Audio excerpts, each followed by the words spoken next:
ce Classico s'annonce un peu différent des autres puisque c'est la première fois depuis 11 ans qu'il n'y a ni Cristiano Ronaldo ni Lionel Messi. Qu'est-ce que ça fait en tant que commentateur d'avoir un si grand match mais privé de ces si grandes stars? Encore mieux, parce qu'on a l'incertitude. D'abord parce que les deux équipes actuellement, ils sont mi-figue, mi-pamplemousse.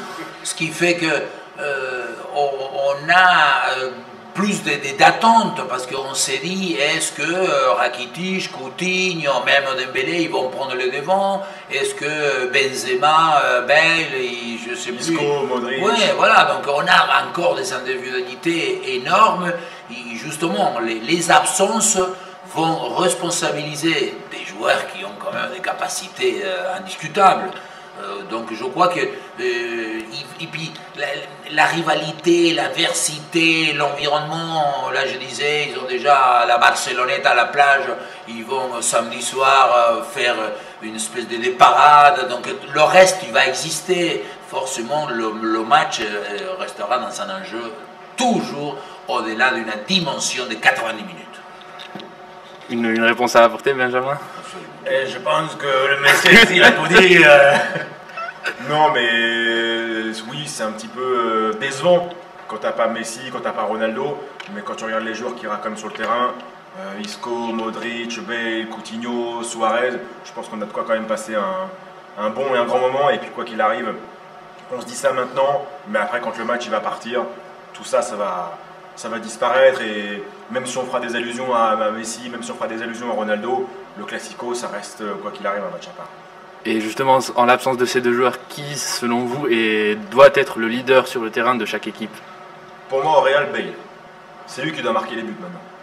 Au Barça, Coutinho. Oui, il y a des enjeux, disons, plus partagés. On ne peut pas que dire Coutinho, Bale, parce que forcément, par rapport, encore une fois, à ce qu'il représente Messi, ce qu'il représentait avant Ronaldo, etc., il y a une différence, mais évidemment que ce genre de match marque la qualité des joueurs, donc que ce soit Bale, même Benzema. Moi je dis que Benzema, il a une opportunité, alors qu'il en a déjà fait je ne sais pas combien de classicos, celui-ci, pour lui, il a une importance presque démesurée, parce que s'il marque, s'il est vraiment transcendant, il pourra encore consolider sa position. Et on s'est dit ces dernières années que le Barça manquait de banc. Cet été, il a recruté Arturo Vidal, des joueurs comme Malcolm, mais pourtant il ne joue pas depuis leur arrivée. Qu'est-ce que vous pensez de cette situation? À quoi est-ce dû selon vous? Moi, je me souviens toujours de la période où il y avait sur le banc, il y avait Xavi et Pedro. Et quand ils entraient en jeu, c'était terrible parce que le niveau de l'équipe ne bougeait pas. Et c'est vrai que là, il y a un peu une faille pour le Barça à ce niveau-là. Il y a même des joueurs comme Denis Suarez qui n'apparaissent plus. Pour moi, c'était aussi la force du Real l'an dernier. Quand il y avait Kovacic qui sortait du banc, quand il y avait Morata à l'époque qui sortait du banc. Donc voilà, moi par exemple l'absence de Messi, je sais. Il y aura Suarez devant, mais est-ce que Dembélé va jouer? Est-ce qu'il va... Franchement, j'ai beaucoup plus d'incertitude maintenant côté Barcelone. D'accord. Et sinon, pour comparer un peu les ambiances des deux stades, vous êtes plutôt au Camp Nou ou Santiago Bernabéu? Bernabéu. Moi aussi. Tous les deux. Ouais. Sinon, Séville, Valence, les Colchoneros, c'est très fort aussi. Non, mais parce que le Bernabéu fait petite boîte de chocolat, la résonance en plus. Bonne boîte de chocolat. Oui. Il y a une verticalité des tribunes que la sono, il faut dans la vie pouvoir le Camp Nou visuellement c'est exceptionnel. L'entrée des joueurs, le tifo c'est exceptionnel. Voilà. Après, il est un peu plus évasé. Voilà, après le côté cuvette fait que... Vous suivez le Barça chaque week-end depuis de nombreuses années. Est-ce que vous constatez une petite perte du style du jeu catalan? C'est pour toi ça. Oui, parce que des fois, quand vous disiez tout à l'heure, la construction des groupes, regardez le cas spécifique des défenseurs, comment ça se fait déjà, je ne sais pas, 4-5 ans, on n'a jamais ramené à une époque où on dépannait avec Mascherano, personne pour venir faire de l'ombre piquée à un défenseur central à droite.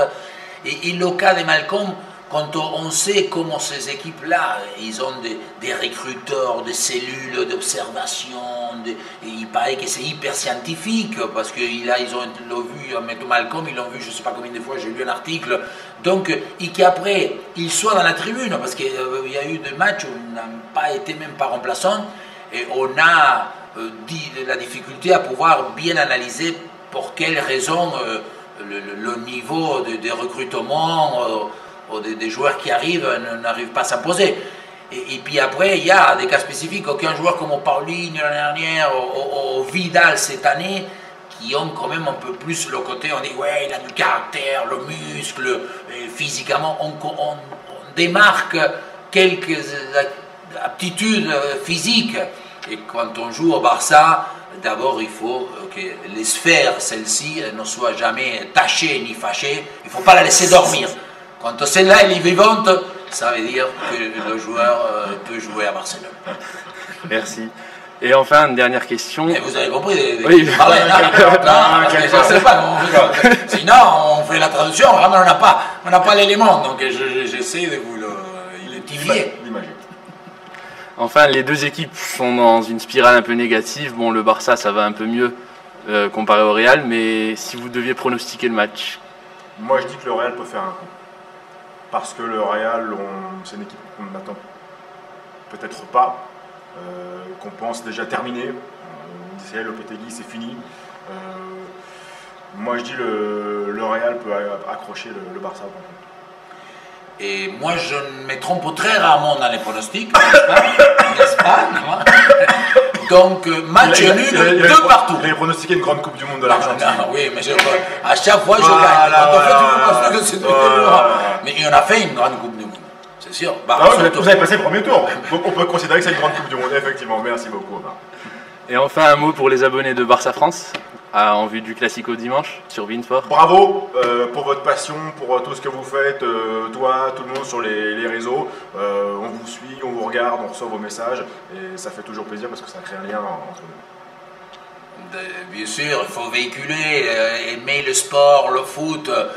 Vous êtes jeune, il faut toujours mettre en avant qu'on peut échanger, qu'on peut se connaître, qu'on peut s'accepter en ayant justement des préférences par une équipe ou une autre, mais surtout on aime encore une fois le football et c'est ça qui nous lie tout le temps et toujours.